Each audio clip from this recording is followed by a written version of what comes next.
réplica, no lo recibiste. ¿Por qué no lo recibiste? Primero, porque yo no soy autoridad. El derecho de réplica aún, ahora que sea presidenta, lo recibo en Palacio Nacional o en Los Pinos, en cualquiera de las dos oficinas. Murat se queja de algo que, pues la verdad es que yo solo recogí información. El fraude en Infonavit, pues el presidente de la República habló de los 5,000 millones de pesos que se desviaron a 2 empresas. Se devolvió un cheque inclusive que después resultó que no se lo habían, que era para el avión presidencial, ¿te acuerdas? Y se lo tuvieron que devolver a Infonavit porque era un quebranto Infonavit. Andan por ahí todavía juicios en el tema. Entre Penchina y Murat se echaron la bolita, uno firmó el convenio, otro pagó, pero ese tema pues fue del propio presidente, si es que le pida derecho de réplica al presidente de la República. Y el tema de Salomón, a mí me tocó escuchar a Salomón los 5 años o 4 que fui senadora con él. De Salomón Jara, el gobernador del estado de Oaxaca. Siempre hablar de la corrupción de Murat, siempre hablar de que habían sido unos bandidos, los Murat en Oaxaca. Esa era su lucha de Salomón justo contra ellos. Él hablaba de este terreno en Huatulco, que se lo había quitado al Estado. Él hablaba pues de que pues junto con un tal Vicente eran bastante malos para manejar el dinero, entonces que le vaya a pedir su operador derecho financiero que trabajó con él, colaboró con él en el Infonavit, me parece también, si es el mismo Vicente al que te refieres, el que quedó encargado de despacho en el Infonavit. Exacto. Cuando Alejandro Murat se fue a la campaña para ser gobernador. Entonces yo lo único que hice fue repetir lo que he escuchado a lo largo del tiempo del presidente, de los 5,000 millones y de estos quebrantos que hicieron al gobierno del Estado. Y la verdad de las cosas es que los Murat no tienen ninguna buena fama pública. Pues no lo recibiste, Xóchitl Gálvez, y bueno, pues ahí está, le dices que vaya a buscar otra puerta para tocarla y ahí ejercer su derecho de réplica. Xóchitl, me decías hace unos momentos que el PRD es de izquierda, bueno, o sea, sin juicio de valor. En el 2018 a mí me extrañó mucho ver cómo el PRD celebró un aniversario suyo, una fiesta con un evento público. Ya estaba la campaña de aquel entonces del 2018 y quien encabezó la ceremonia fue el candidato a la presidencia entonces del PAN. ¿Tú te hubieras imaginado eso del partido que nació del Frente Democrático Nacional, en donde todas las izquierdas del país se juntaron, que terminara un candidato del PAN levantando la mano del PRD? Te digo que yo nunca me hubiera imaginado, ideologías distintas, yo nunca me hubiera imaginado que Morena estuviera impulsando los combustibles fósiles, por ejemplo, de un partido de izquierda, o que Morena estuviera en contra de las causas de las mujeres. Realmente las agendas de izquierda se han ido desdibujando y yo creo que hay que retomarlas. El tema de la justicia social es fundamental, es importante, y ahí es donde yo nazco. Yo nazco luchando contra el cacique de mi pueblo, a los 12, 14 años, porque en el pueblo había un cacique que nos tenía, pero fregados. ¿Qué les hacía Pues controlaba todo el pueblo. Yo vi cómo embarazaban las urnas una vez, y un día le dije, papá, por eso ya vi por qué no ganamos, porque rellenan las urnas antes de tiempo. Andaba yo curioseando por el Meche en el campo, y ahí estaban rellenando las urnas la gente del cacique, y pues nunca podíamos ganar por la vía democrática. Yo sí creo que el PRD hizo esta alianza pensando en cómo evitar un gobierno autoritario. Yo nunca me imaginé que el presidente de izquierda iba a militarizar el país. Nunca, porque él había dicho que iba a sacar a los militares de la calle y fue todo lo contrario. Entonces realmente yo creo que quien falló con las causas de izquierda es el actual presidente de la República. Hay cosas positivas, yo rescato el incremento de los programas sociales. Él no los empieza Ernesto Zedillo en el 97, el programa Progresa. Sigue Vicente Fox con el programa Oportunidades, que ya son las transferencias, se convierte en el programa Prospera, que por cierto este presidente le quita a las mujeres el programa Prospera, por eso abandonan tantos niños en la escuela. Ningún gobierno había logrado bajar la matrícula educativa. Oye, todos la habían subido. Perdón, Xóchitl, ¿no fue esto en parte por la pandemia? Y además pues hay programas como Mi Beca para Empezar y otros apoyos que se los dan a los estudiantes. La pandemia ha sido el gran pretexto de este gobierno. Justo haber quitado el programa Prospera fue la causa de que 1,5 millones de niños abandonaran la escuela. Porque el programa Prospera te obligaba a ir a la escuela para poderte dar la beca. Hoy, como no hay obligación de que repruebes a nadie, el niño deja de ir a la escuela y sigue cobrando la beca. Entonces creo que vincular la educación, con la salud, pero pues desaparece en el Seguro Popular. Hoy solo 1 de cada 3 niños son vacunados. Este gobierno encontró una cobertura de vacunación del 98%. Y hoy las mamás andan sufriendo para tener vacunas. Abandona a los niños con cáncer. Abandona a las mujeres con cáncer. Pregúntale al FUCAN. Tú antes le decías a una mujer, tiene cáncer, señora, no se preocupe. El Seguro Popular cubre su tratamiento. Hoy les dicen, señora, tiene cáncer, busque quién le paga las quimios. Y si tienen ISSSTE o tienen IMSS, probablemente, pero el retraso de las citas es hasta de 9 meses. 50 millones de mexicanos ahora no tienen seguridad social. Entonces, realmente yo nunca me imaginé este desastre de Morena. Yo sí esperaba que hiciera un mejor gobierno en materia de salud, en materia de educación. Y con la pandemia tocas un tema importante. Ajá. Me acabo de reunir con los científicos. 810,000 personas murieron por el COVID. Ellos se las pasaron diciendo que eran 345,000. Hugo López-Gatell decía que el cubrebocas no servía para nada. El cubrebocas le hubiera salvado la vida a miles de personas cuando se descubre que el COVID se transmite por aerosoles. Bueno, también nadie sabía nada del COVID en aquel entonces. Hay una línea, no. Diciendo, ya sí, no sabes justifiquemos. Que... No, te estoy preguntando. No, la verdad es que es una justificación a la ignorancia. Hay un también comité... todos fuimos vacunados, ¿no? A ver, y gratuitamente. Pero te voy a explicar cómo estuvo. Cuando ya los científicos tenían evidencia que había que usar cubreboca, Hugo López-Gatell decía que no servía. Y eso le pudo haber salvado la vida a muchas personas. ¿Por qué Chile tuvo mucho menos fallecimientos? Porque tuvo una política de hacer pruebas. Tú llegabas a Chile, a mí me tocó ir, y te hacían una prueba en el aeropuerto, y si salías positivo te aislaban, y te obligaban a usar cubreboca en todos lados. Aquí Hugo López-Gatell nos dijo que iban a morir 60,000 personas en el peor de los casos. Murieron 810,000 personas. ¿No es tendrá una algo locura. que ver, Xochitl, también las comorbilidades que se presentaron en nuestro país?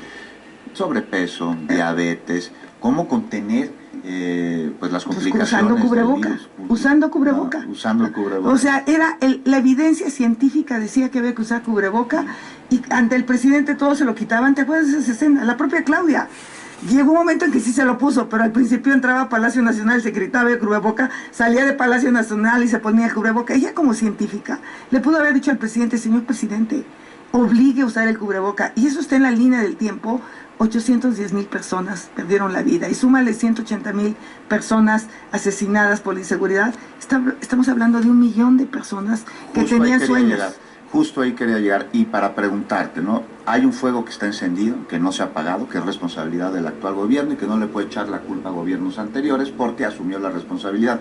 Pero como oposición te pregunto, Xochitl, si se reconoce que ese fuego lo iniciaron otros partidos, principalmente el PAN y principalmente el PRI, y que, bueno, pues estamos sufriendo las consecuencias que debe atender el actual gobierno para poder pacificar el país de acciones que llevaron a cabo Primero, ustedes, ¿no?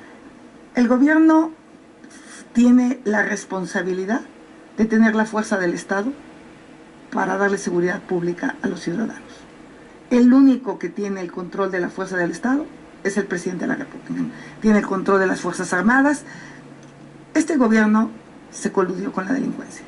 Este gobierno, es increíble las pancartas de los chapitos diciéndole a la gente de Sinaloa que no se preocupen, que ellos están deteniendo a los delincuentes que roban. Es una creación, fue una colusión con los delincuentes. Xochitl, nos cae la pausa. ¿Me la aguantas tantito? Regreso. Me la aguanto. Volvemos. Entonces le agradezco a usted que continúe con nosotros y le agradezco a la ingeniera Xochitl Gálvez, candidata a la presidencia de la República por la coalición Fuerza y Corazón por México, que me hayas aguantado el corte, candidata. Pues nos quedamos con este tema que tiene que ver con las violencias que sufre en el país y con la responsabilidad también de una oposición que tiene que reconocer, a mi parecer, Xochitl, que es oposición por mandato popular, y a partir de ahí construir un proyecto pues que sea distinto a aquel que los llevó a ser justo oposición. No sé tú cómo lo ves. Yo lo único que le quiero decir a los mexicanos es que yo no voy a culpar ni a Felipe Calderón, ni a Enrique Peña Nieto, ni a Andrés Manuel López Obrador de la inseguridad.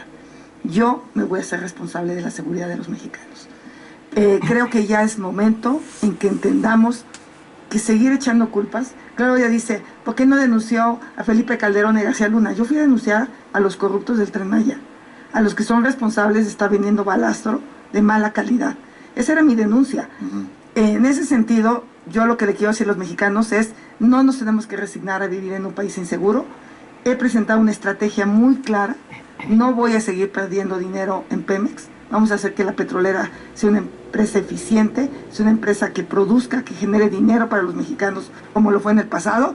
Y ese dinero, ese billón de pesos que se pierde en Pemex, se va a dedicar a la seguridad pública, a la educación pública y a la salud pública. Ningún policía va a ganar menos de 20,000 pesos, va a tener seguridad social, becas para sus hijos, va a tener la posibilidad de tener una vivienda. Vamos a duplicar la Guardia Nacional, pero con una Guardia Nacional que sí sea guardia, que sí sea nacional, que sí investigue.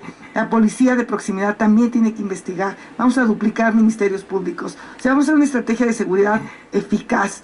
Y yo creo que el pretexto de echarle la culpa a Felipe Calderón ya se les agotó. Ellos dijeron que si les dábamos la Guardia Nacional iban a resolver el problema y no lo resolvieron. Y Claudia representa la continuidad de este proyecto, de esta estrategia fallida. Al crimen se le enfrenta, al crimen se le mete en orden, con inteligencia, con estrategia, cuando sea necesario el uso de la fuerza, pero tampoco podemos renunciar al uso de la fuerza. Yo no soy feliz de ver a los soldados que los saquen escobazos de los pueblos. Tenemos que recuperar esa honorabilidad del ejército. Ya no tenemos a otro. Si el ejército no funciona, ¿qué sigue? ¿Qué sigue? El país está en llamas. En Chiapas yo lo conozco como la palma de mi mano. ¿Qué experiencia tienes en materia de seguridad, Xochitl, en materia de atender justo estas problemáticas de delincuencia? Ya gobernaste, fuiste delegada en la alcaldía desde donde estamos transmitiendo, en Miguel Hidalgo. Desafortunadamente, aquí la ciudad tenía control de toda la seguridad pública. Ahora, con la nueva reforma constitucional, le dieron un tramo a los policías, a los policías locales. Te voy a decir en qué tengo experiencia. Yo he sido una gobernante en el gabinete presidencial de hacer equipos. Con Julio Fren llevé el Seguro Popular a zonas indígenas. En la SEP, 10 universidades interculturales. Sé hacer equipos. Hicimos carreteras, hicimos electrificaciones en los lugares más remotos. ¿Tú crees que hacer una carretera en la Sierra Mije, hacer cortes de 150 metros, es sencillo? No, es complicadísimo. Es más difícil que darle mantenimiento al metro. El metro se le pudo haber dado mantenimiento y no se hubiera caído. Entonces, no, es complicadísimo, pero no es lo mismo que atender un tema de estrategia para combatir la te voy a dar un ejemplo te voy a dar un ejemplo de la falta de experiencia de Claudia. Solo 1 de cada 100 delitos se castigaron en la Ciudad de México. Bajó la incidencia de seguridad, de acuerdo al INVIPI, de 89% de percepción de inseguridad a 80%. Ella usa otra encuesta. Sí, porque aquí hay otros datos que tienen que ver con una disminución de delitos de más del 50% en la ciudad y una disminución de la percepción de inseguridad. Pero esto de acuerdo con datos del Secretariado de Seguridad. No. Usa la ENSU, que la ENSU es una encuesta que se hace por alcaldía. La que tienes que usar para medir una ciudad es la INVIPE. Claudia juega igual que el presidente con los otros datos. Yo te enseño la ENSU de 89 a 80%. Eso no es un éxito. Si me hubiera dicho bajé la inseguridad de 89 a... aquí está la ENSU, te las voy a dejar. La INVIPE está claramente como pasamos de 2018, que había 89%, a 80% en 2023. Entonces, la verdad de las cosas es que yo lo que te quiero decir es, aquí está la Ciudad de México. Xochitl, para llegar a esto necesitas llegar a la presidencia de la República. ¿Cómo va el trayecto? ¿Cómo va el camino? Y en esto te tengo que preguntar, ahí están las encuestas. Yo sé, el otro día te escuché diciendo, a mí lo que me importa es la calle, no las encuestas. Pero no las encuestas se levantan en la calle, Xochitl. Entonces es que la gente no está contestando. Ajá. Porque le tienen miedo a este gobierno represor. Hoy presenté una iniciativa para que el INE ponga letreros por todo el país que los programas sociales no le pertenecen a un partido político. Los servidores de la nación se han dedicado a decirle a la gente... Oye, por cierto, la consejera presidenta del INE ya te pidió que bajaras los ejemplos que pusiste. Bueno, los puse para que se diera una idea de lo que me gustaría poner. ¿Te estás censurando el INE? Pues de alguna manera le estoy dando ideas, pero no le falta el respeto, los voy a bajar. Yo acato las instrucciones. Pero lo que te quiero decir, cuando fui jefa delegacional, dijeron que iba a perder por 17 puntos. Sí. Y gané por 5. Al gobernador de Durango le dijeron que iba a perder por más de 20 puntos y ganó por 17 puntos. A ver, vamos más reciente. Marcelo Ebrard y Adán Augusto López en la interna de Morena se pelearon con las encuestas y terminaron abajo, que por ahí tengo el dato, unos 14 puntos, como publicaron las encuestas en su momento. Yo siento que tú estás más o menos haciendo lo mismo que ellos y pelearse con las encuestas. No me estoy peleando con las encuestas. Sí, la verdad de las cosas es que dos de las encuestadoras más asertivas en el Estado de México fue Massive Caller y México Elige. Es la segunda y la tercera que más precisión tuvieron en cómo iba a quedar la elección. De las que me dices, dijeron que más de 20 puntos en el Estado de México y quedó 8 puntos. Hoy Massive Caller me pone a 4 o 5 puntos. La otra encuesta de México Elige, que fue súper acertada, me pone a 9 puntos. Voy caminando, el voto oculto seguramente va a salir. No hay manera que Claudia tenga más de 32 millones de votos. AMLO, con 18 años de campaña, tuvo 32 millones de votos. Perdón, aquí déjame decirte una cosa, igual estoy equivocado, pero AMLO tuvo esa cantidad de votos sin haber gobernado. El proyecto que inició en el gobierno del presidente López Obrador, que es el de la Cuarta Transformación, ya tuvo 5 años con y derecho. Fracaso brutal. 50 millones de mexicanos, lo único. Recaudación de impuestos, eso, inversión pero lo real, directa. esa es una falacia. Podríamos estar creciendo al doble económicamente, al doble, porque el nearshoring es una realidad y este gobierno lo ha parado porque no hay energía limpia, porque no hicimos infraestructura en carreteras, porque no hemos hecho un puerto, porque no tenemos un buen aeropuerto, porque no le quisimos apostar más al capital humano. México podría estar creciendo 4 o 5% en este momento con toda la posibilidad que hay, pero nos conformamos, así como Claudia se conforma con resultados mediocres en materia de seguridad, que solo 1 de cada 100 delitos se castigue, que baje la percepción de inseguridad de 89 a 80, yo no me conformo con esa mediocridad. México merece ser un país seguro. Hoy vivimos ensangrentados. México merece tener un sistema de salud. Hoy la gente no tiene medicinas. Este gobierno ha comprado más caras las medicinas por el desastre. Quitó las estancias infantiles, las escuelas de tiempo completo, tiene abandonado al campo. Esa es la realidad, por eso van a perder. Porque la gente sí está confrontada. Hay que salir a la calle. ¿Qué le digo a los mexicanos? No van a perder sus programas sociales. No hay manera que yo les quite un programa social. Yo tenía que vender gelatinas a los 8 años. ¿Cómo le voy a quitar a un niño una beca? Yo gracias a una beca estudié ingeniería en la UNAM. No hay manera que le quite a un estudiante. Al contrario, vamos a becar a todos los estudiantes. ¿Qué opinas de llevar estos programas a derechos constitucionales para que sean transeccionales? Los voté a favor. Ajá. Pero la pensión de adultos mayores la voy a bajar a 60 años. Te voy a decir por qué. Porque se robaban 600,000 tarjetas del bienestar. ¿Quiénes? No, ahí está un reportaje de cómo se robaron las tarjetas de la gente que murió en el COVID, de la gente que no existía, que no se las entregaron. El propio Carlos Ursúa hizo un artículo hablando de los 50,000 millones que tenían de reserva. Con ese mismo presupuesto les vamos a dar la pensión desde los 60 años. Soy una mujer que sabe administrar el dinero, que sabe lo que cuesta ganarse el dinero. De los 3 candidatos, soy la única que ha generado empleos.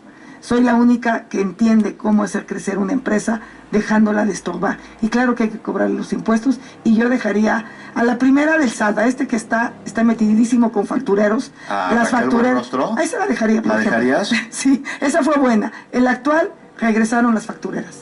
Y hoy hasta te auditan para que ya te salven tu empresa. Las factureras están igual que siempre, nomás cambiaron de dueños. Entonces, en ese sentido, hablemos de la corrupción del Tren Maya. ¿Cómo se te va una obra de 120,000 a 500,000 millones de pesos? Ahora, la obra en sí, ¿qué opinas de llevar desarrollo a una zona histórica? Está bien, es buena. ¿Por qué no lo hicieron bien? ¿Por qué el robadero de pagarle el balastro y meter a los primos de Andy al negocio? ¿Por qué? Ya se está investigando, presentaste una denuncia, ¿verdad? Pero están las empresas creadas y están los contratos. Ellos mismos dicen que pagan un moche por cada 3,000 metros cúbicos de balastro y que ya cuando se descarrila el tren, pues ya será otro pedo. Eso es inmoral. 2 Bocas iba a costar 160,000 millones. Hoy cuesta 400,000 millones. Esa es la realidad. Oye, y hablando de 2 Bocas, nos queda un minutito, Xóchitl, y no te voy a robar más tu tiempo, pero me decías hace un rato que la Cuarta Transformación pues no tiene ninguna planeación en materia de cuidado al medio ambiente justo por el uso de combustibles fósiles. Pero es imposible cambiar el uso de combustibles fósiles a combustibles alternativos de un día a otro, ¿no? A ver, Estados Unidos acaba de anunciar que para el 32 reduce las emisiones. Por lo tanto, los coches van a ser híbridos. Nosotros no somos de los países más contaminantes pero del nuestro mundo. choco, pero no importa, porque somos la economía número 15 y somos el 12 en contaminación. Somos la 15 y 12 en contaminación. Podemos ser un país que protege el medio ambiente, que haga una transición energética. Ya quisiera Alemania tener el nivel de sol que tenemos. Ya quisieran tener los vientos que tenemos en la ventosa, que tenemos en el norte del país. El agua que tenemos en la ciudad. Hagamos líneas de transmisión de corriente directa, traigamos inversiones a México relacionadas a la tecnología para que la gente gane bien. Yo no quiero... Xochitl, nos cae la pausa. Conversamos otro día. Órale. Te agradezco mucho que hayas estado aquí, de y verdad. de su seguridad yo me voy a encargar y no